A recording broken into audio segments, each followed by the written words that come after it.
जय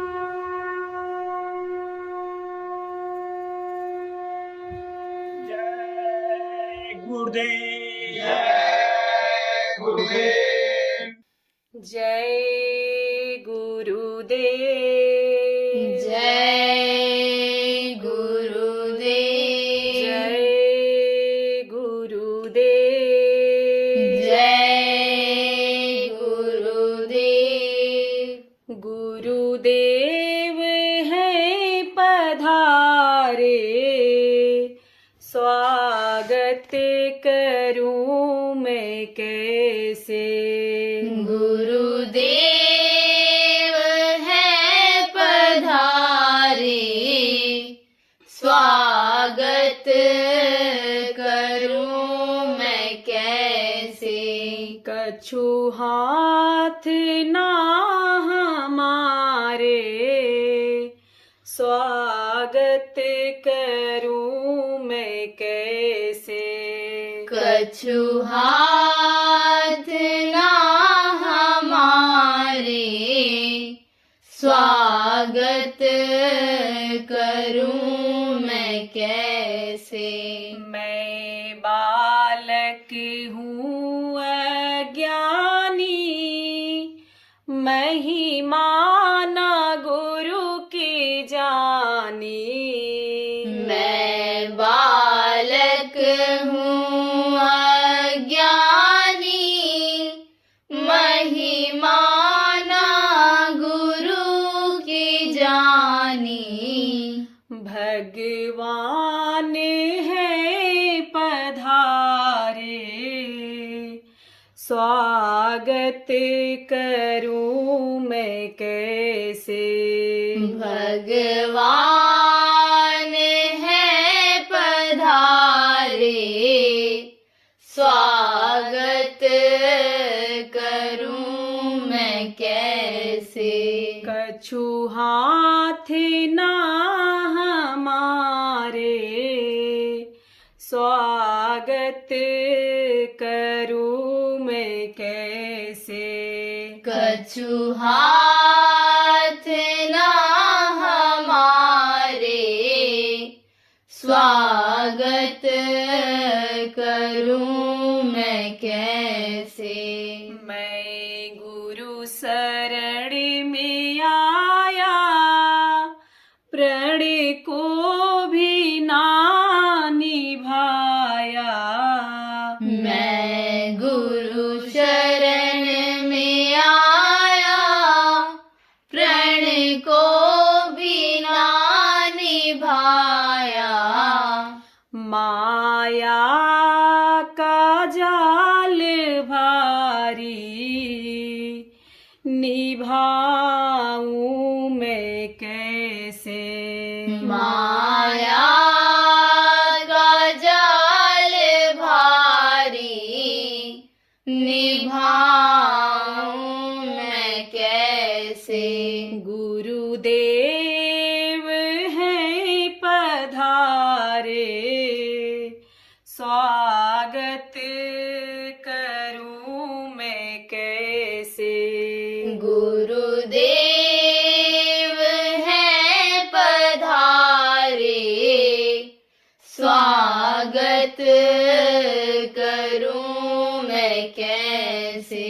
कैसे आरती उतारूं, क्या लेकर चरण पखारूं। कैसे आरती उतारूं, क्या लेकर चरण पखारूं। चरणों में गंग धारा, पखारूं मैं कैसे। चरणों में गंग धारा, पखारूं मैं कैसे। गुरुदेव है पधारे, स्वागत करूं मैं कैसे। गुरुदेव गुरुदेव हैं पधारे, स्वागत करूं मैं कैसे। ब्रह्मा और विष्णु जिनको है सिर झुकाते, ब्रह्मा और विष्णु जिनको है सिर झुकाते, मम शीश पाप भारी झुकाऊं मैं कैसे। मम शीश पाप भारी झुकाऊं मैं कैसे। गुरुदेव हैं पधारे, स्वागत करूं मैं कैसे। गुरुदेव हैं पधारे, स्वागत करूं मैं कैसे।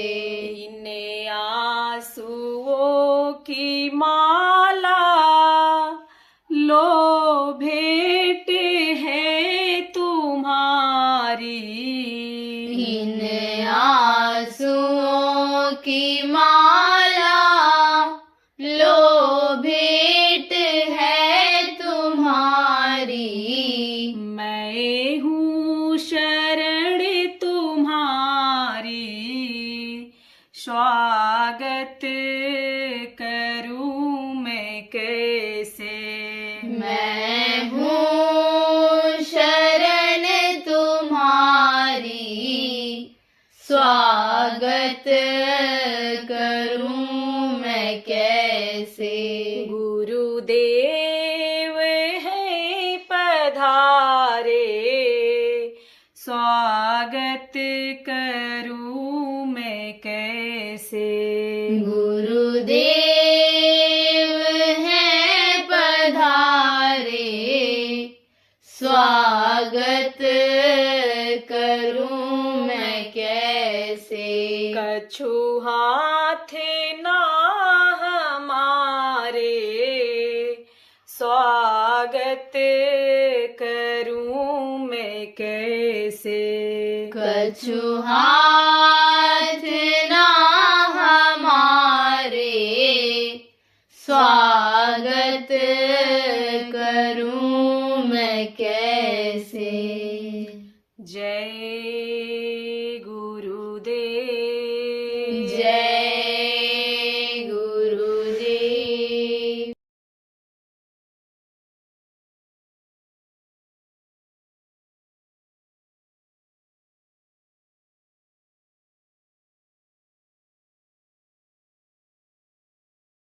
जैसे बहुत आदमी भी होते हैं, दुष्ट होते हैं, लड़ाते भिड़ाते रहते हैं, लड़ाते भिड़ाते रहते हैं। कैसे लड़ाते हैं बता दें आपको। नारद का काम क्या था?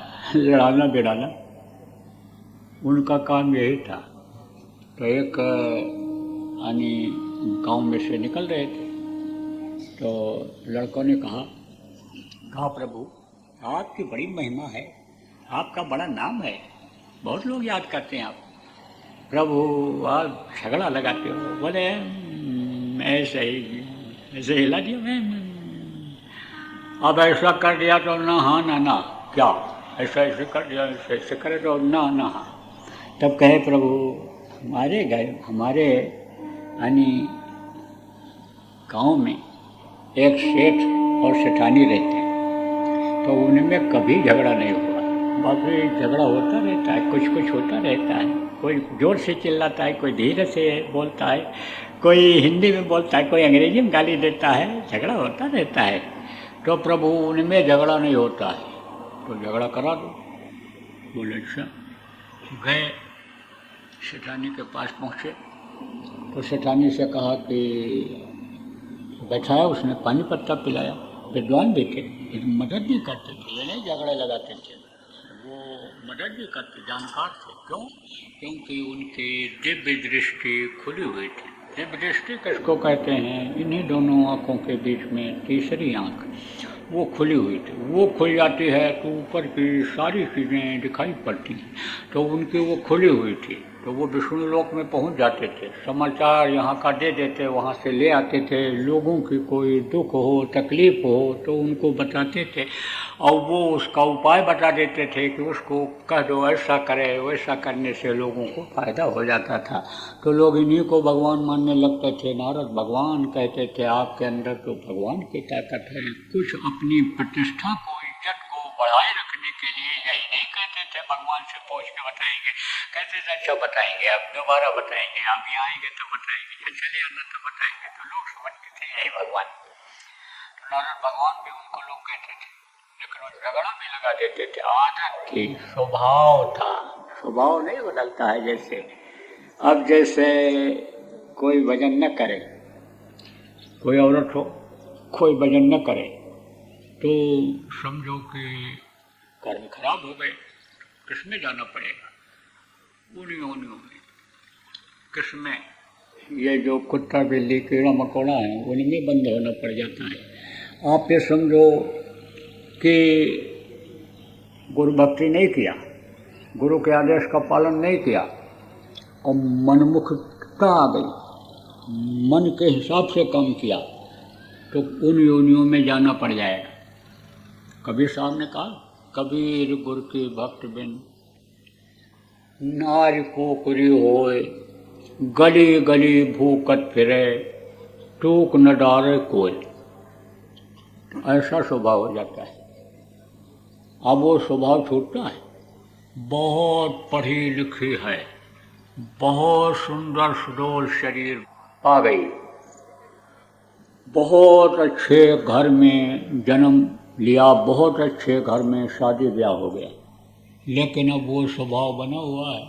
सब रात को सबको खाना खिला करके और खुद भी खा करके और स्कूटर से धीरे से निकल जाती है 3 किलोमीटर, पान की दुकान पर पान खा करके घूम टहल करके फिर आती है।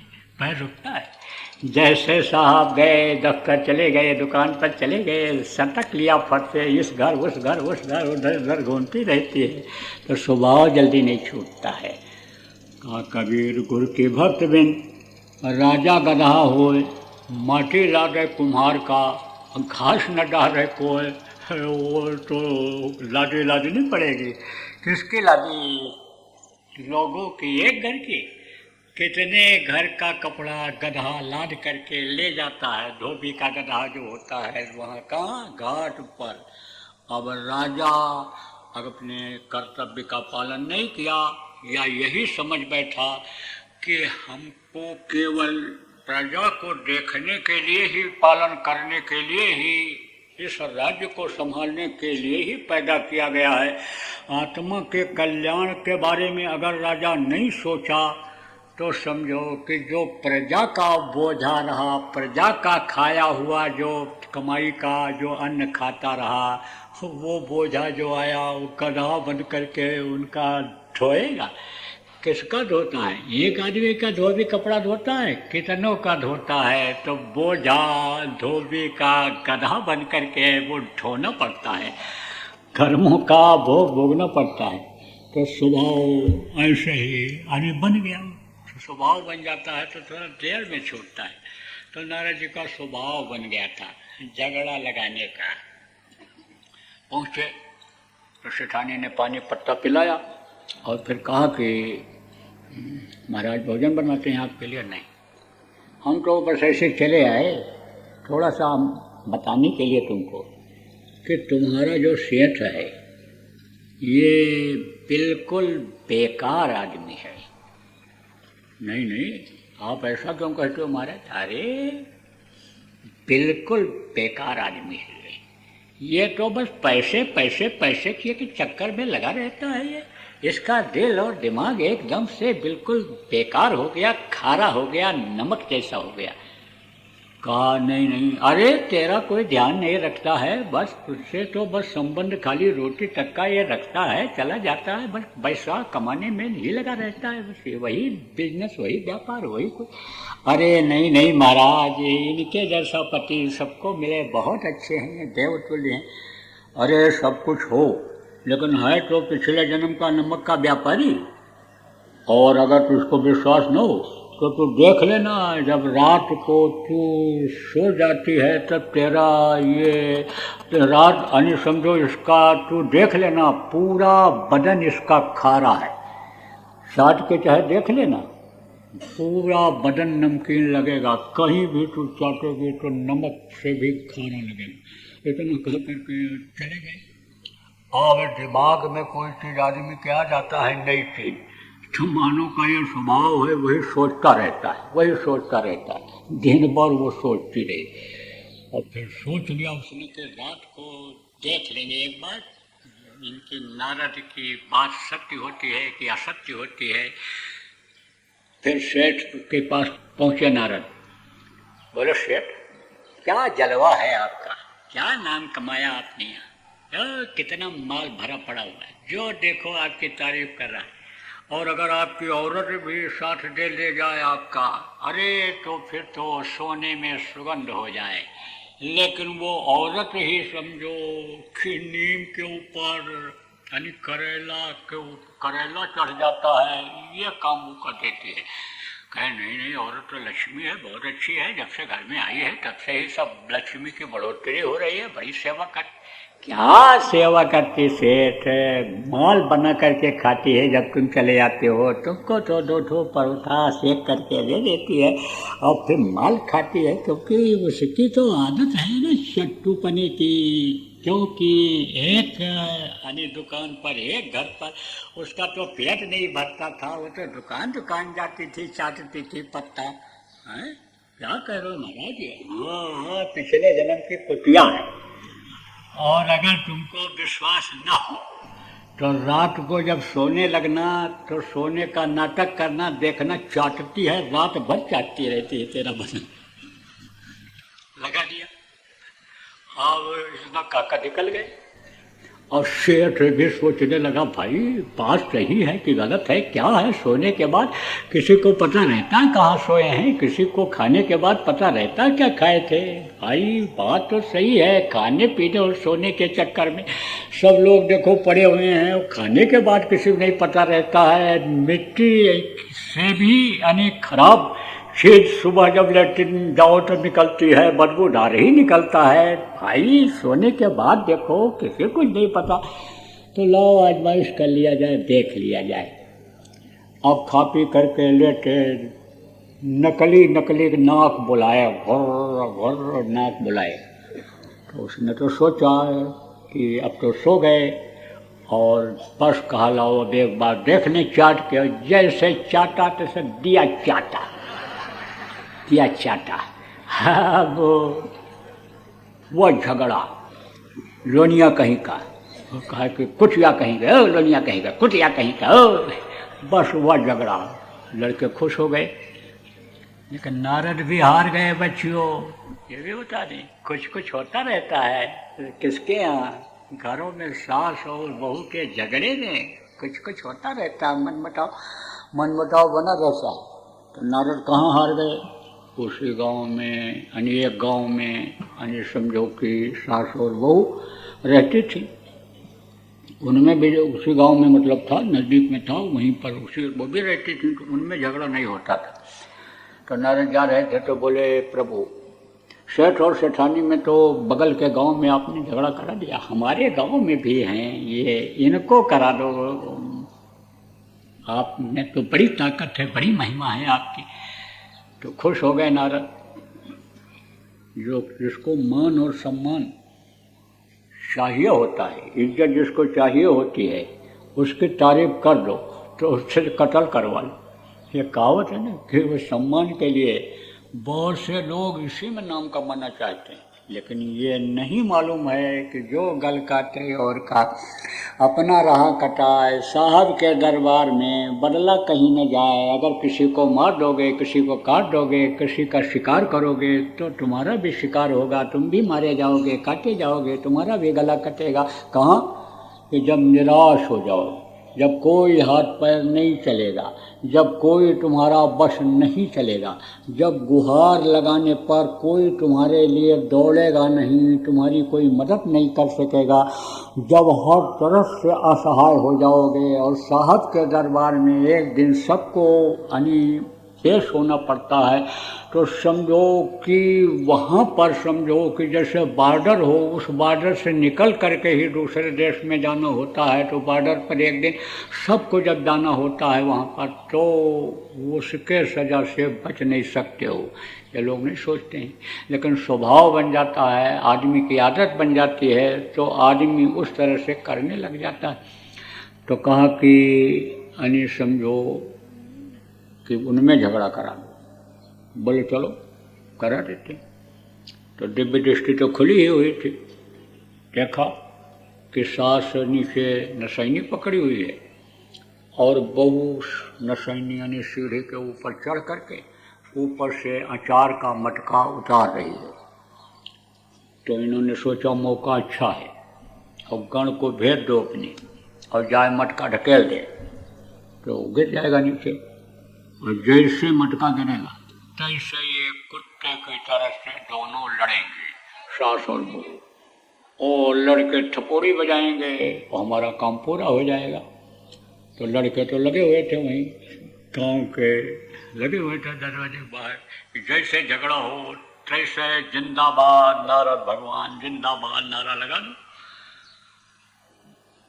तो जैसे गिरा मटका नीचे, तैसे बहू उतर करके आई, सास का पैर छूने लग गई। बोली माँ मेरे से बड़ी गलती हो गई, मैं आपको मटका पकड़ा नहीं पाई। और सास उसको उठा के गले से लगाई, बेटी तेरी गलती नहीं है, गलती मेरी है, मैं मटका पकड़ नहीं पाई। बहू अपनी गलती कह रही है, सास अपनी गलती कह रही है। नारद दरवाजे पर खड़े देख रहे हैं, कह रहे हैं अब कौन सा मंत्र मारूं, अब कौन सा श्लोक पढ़ूं झगड़ा कराने का, अब कौन सा माला जपूं झगड़ा कराने का। जब दोनों छोटे बन गए हैं, दोनों अपनी ही अपनी गलती महसूस कर रहे हैं, तो अब कैसे झगड़ा हो सकता है। तो नारद आए, दोनों के बीच में खड़े हो गए, हाथ जोड़ करके बोले न तुम्हारी गलती है न इनकी गलती है, गलती तो मेरी है कि तुम्हारी जैसे सहनशील सास और बहू, तुम्हारी जैसी सती, तुम्हारी जैसी विचार और अच्छी भावना वाली बहू और सास में मैंने झगड़ा लगवाने की कोशिश किया, झगड़ा लगाने की कोशिश किया, तो गलती तो मेरी। तो वहाँ वो भी नतमस्तक हो गए। तो गुस्सा किसी को आवे, गलती किसी से बने, तो समझो अपनी गलती अगर ले लिया जाए, गुस्से पर उसके पानी डाल दिया जाए। कैसे पानी डाला जाता है, बोलो ही नहीं, सुनो ही नहीं, तो कितना भी क्रोधी होगा चुप हो जाएगा कि नहीं। अरे थकेगा तो चुप ही चुप होगा। जब क्रोध आता है गर्मी बढ़ती है। क्रोध क्या होता है? पाप होता है। क्रोध कैसे आता है? खून में उबाल आता है। तो खून जब उबलता है तो कोई भी चीज़ बढ़ती है, जैसे हवा की ट्यूब बढ़ती है, और जब हवा गर्म होती है तो वो ट्यूब फट जाती है। ऐसे गर्मी जब पैदा होती है खून में, तब क्रोध आता है। गर्मी का सिद्धांत क्या है? जो पेड़ फला वो जड़ा, इस धरती का विधान है। जो इंसान पैदा हुआ, आदमी जो पैदा हुआ, बच्चा पैदा हुआ, वो मरा, और जो पेड़ फला वो झड़ा, और जो आग जली वो बुझी। नियम है यहाँ का। तो गुस्सा तो शांत होगा ही।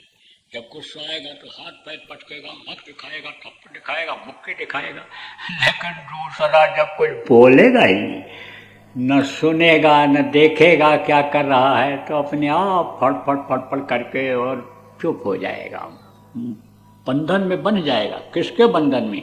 चुप्पी के बंधन में, बर्दाश्त के बंधन में वो बन जाएगा। इसलिए फिर वो अपना कोई भी गतिविधि नहीं दिखा पाएगा, चाहे औरत हो चाहे आदमी हो। अब कहोगे कि भाई ये होगा कैसे? बर्दाश्त तो होगा नहीं, क्योंकि बातें तो तीर की तरह से लगती हैं। आप ये समझो अंदर अंदर सरालती हैं। होता भी ऐसा है, किसी को तीर लग जाए, तलवार लग जाए तो वो घाव तो ठीक हो जाता है, लेकिन बातों का घाव नहीं बढ़ता है। बहुत अच्छी दोस्ती हो गई, लेकिन जो कोई कड़क बात किसी को बोल दिया, लगने वाली बात बोल दिया, खराब बात बोल दिया, वो बात कभी कभी दिमाग में याद आने पर आ जाती है तो वो गांठ तो बन ही जाती है। तो समझो कि तीर की तरह से बातें सालती हैं।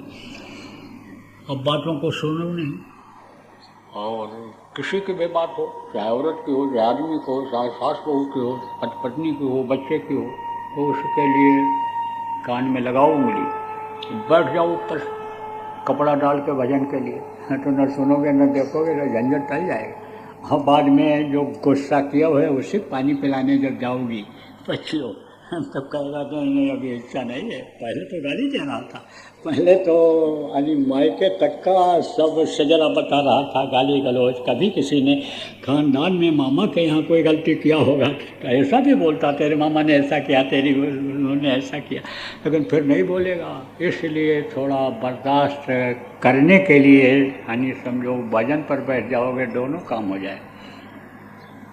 तो देखो, आपको मैं बता रहा था संतों की बात, कि संत कैसे जो है वो जीवों को समझाते हैं।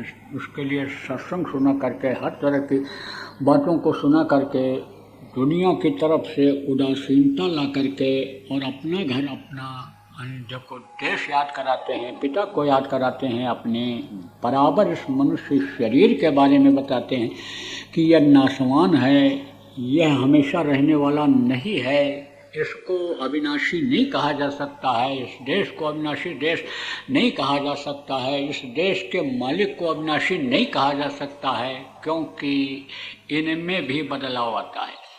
जैसे आपका दिन बीतता है ऐसे देवताओं का भी दिन बीतता है।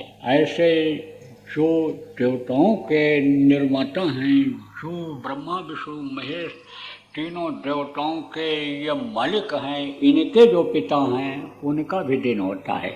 लेकिन यह उनके जो दिन होते हैं वो बहुत समय के होते हैं, युगों के होते हैं। ये समझो कि युग बदलते हैं, कई युग जब बदल जाते तब उनका दिन होता है, तो वो भी ख़त्म होने वाले होते हैं। और ऊपर के जो इनके पद पोस्ट होते हैं, जैसे यहाँ के पद पोस्ट हैं, सरपंच का पोस्ट है, आपका प्रधान पोस्ट है, आपका देखो कि MLA MP मंत्री का पोस्ट है, आपके समझो प्रधानमंत्री राष्ट्रपति का पोस्ट है। इसका होता है समय, और समय जैसे ख़त्म हो जाता है तैसे फिर वो बदलाव कर देते हैं, बदलाव आ जाता है, नियम के अनुसार वो बदल जाते हैं। ऐसे वहाँ भी बदलाव होता रहता है।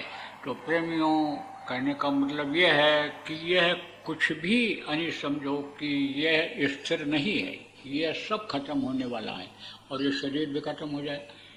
याद है किसी को मौत? मौत याद जल्दी नहीं रहती है।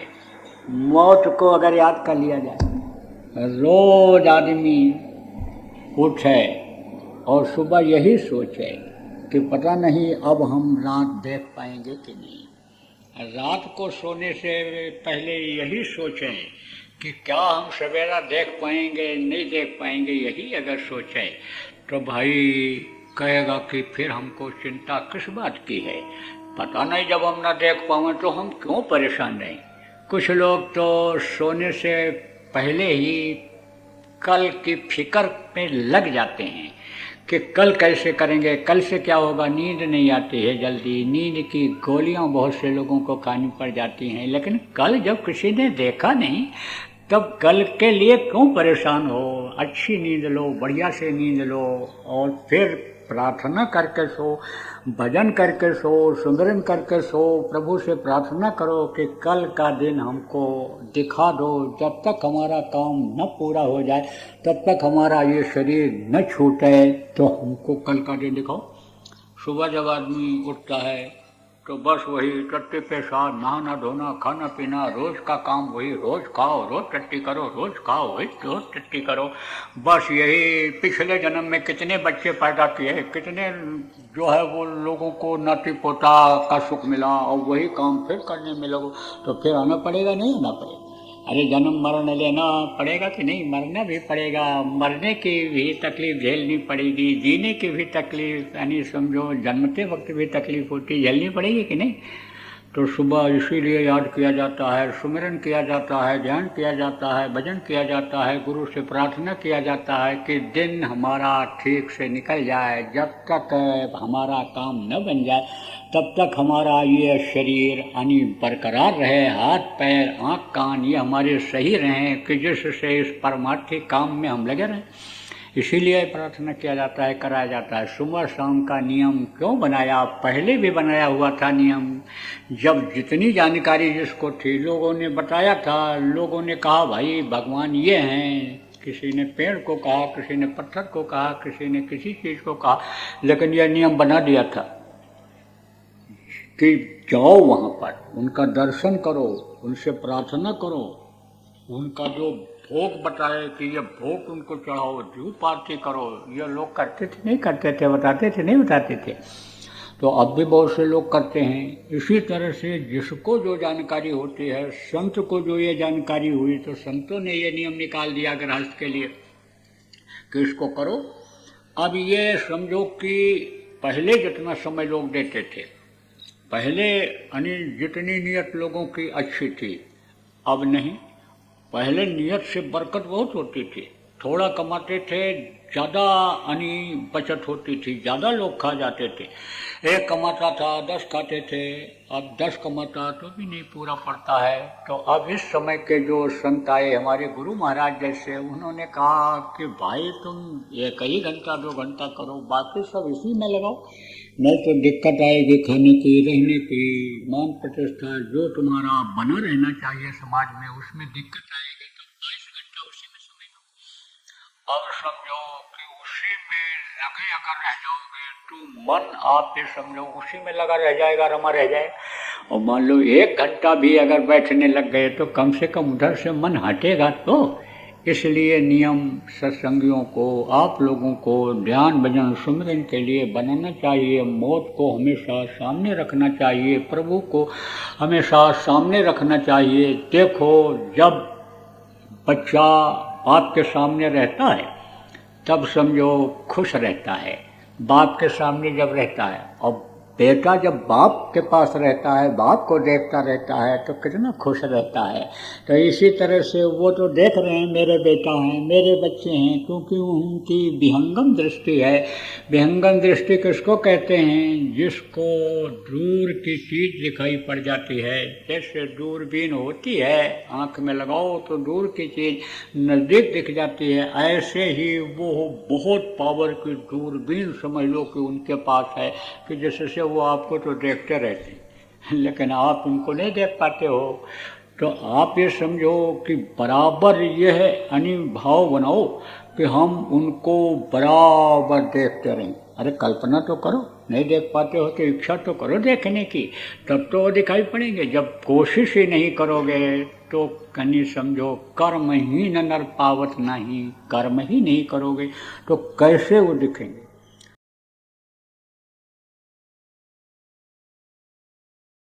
अब आप ये समझो कि अगर सुधार नहीं हुआ तो सतयुग तो समय से आएगा, क्योंकि यह परिवर्तनशील संसार है, यहाँ बदलाव होता रहता है।